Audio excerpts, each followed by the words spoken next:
അടിയന്തര പ്രമേയം അവതരിപ്പിക്കാൻ അവസരം കൊടുത്തപ്പോഴെല്ലാം UDFന്റെ അടിയന്തരമായിട്ട് അത് മാറുന്നതാണ് നാം കണ്ടത്.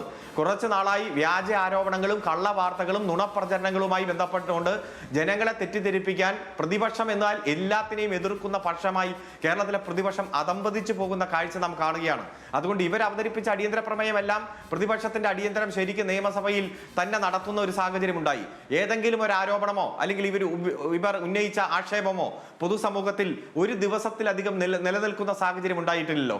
എത്ര ശക്തമായിട്ടാണ് ഭരണപക്ഷം അതിനെ നേരിട്ടത്, ജനങ്ങൾ അതിനെ നേരിട്ടത്, നമുക്കത് കൃത്യമായിട്ട് തന്നെ ബോധ്യമുണ്ട്. ഇപ്പൊ ചൂരൽമല മുണ്ടക്കയുമായി ബന്ധപ്പെട്ടുകൊണ്ടെല്ലാം ഒരു വർഷം കഴിഞ്ഞ് ഹൈക്കോടതി വരെ വളരെ ശക്തമായിട്ട് ഇടപെട്ട് മുന്നോട്ട് പോകുമ്പോഴും കോടിക്കണക്കിന് രൂപ സമ്പാദിച്ച് ഇതിലെ പുനരധിവാസത്തിന് പാവപ്പെട്ട ആളുകൾക്ക് വീട് വെച്ച് കൊടുക്കാനാണെന്ന് പറഞ്ഞ് ശേഖരിച്ചിട്ട് സ്ഥലം പോയിട്ട് ഒരു കല്ല് പോലും ഇതിന്റെ പേരിൽ മേടിക്കാനോ ഇടാനോ കഴിയാത്ത തരത്തിലേക്ക് UDF അതമ്പതിച്ചു പോകുന്ന കാഴ്ചയൊക്കെ ഉണ്ട്. അപ്പൊ ഇത്തരത്തിലുള്ള വിഷയങ്ങളൊന്നും കേരളത്തിന്റെ പൊതുസമൂഹത്തിൽ ചർച്ചയാകരുത്.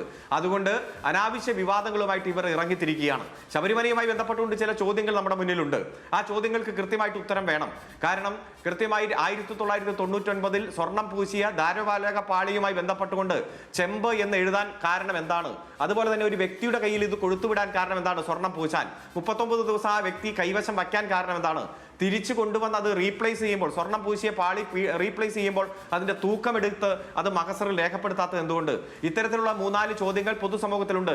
ഇത് ഉത്തരം കണ്ടെത്താനാണ് ഹൈക്കോടതി നിശ്ചയിച്ചിരിക്കുന്ന മുൻ ന്യായാധിപനും അതുപോലെ സ്പെഷ്യൽ ഇൻവെസ്റ്റിഗേഷൻ ടീമും ദേവസ്വം ബോർഡിന്റെ വിജിലൻസും എല്ലാം അന്വേഷണം നടത്തിക്കൊണ്ടിരിക്കുന്നത്. ആ അന്വേഷണത്തിലേക്ക് യഥാർത്ഥത്തിൽ സ്പെഷ്യൽ ഇൻവെസ്റ്റിഗേഷൻ ടീം അരുൺകുമാർ, അത്തരം അന്വേഷണത്തിലേക്ക് വരണം.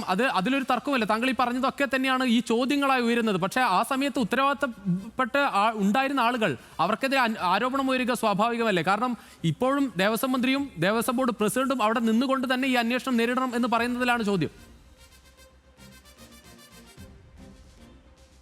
അന്വേഷണം നേരിടുന്നത് ഇതിൽ കുറ്റം ചെയ്ത ആളുകൾ ഉൾപ്പെടെയുള്ളവരാണ്. അന്വേഷണം കൃത്യമായി നടന്നുകൊണ്ടിരിക്കുക. ഇപ്പൊ ഹൈക്കോടതി എന്ന് പറഞ്ഞാൽ ഈ ദേവസ്വവുമായി ബന്ധപ്പെട്ടുള്ള കേസുകൾ കൈകാര്യം ചെയ്യാൻ ദേവസ്വം ബോർഡിന്റെ മുഴുവൻ പ്രവർത്തനങ്ങളും നിയന്ത്രിച്ചുകൊണ്ട് മുന്നോട്ട് പോകുന്നത് ഹൈക്കോടതിയുടെ ദേവസ്വം ബെഞ്ചാണ്, ഡിവിഷൻ ബെഞ്ചാണ്.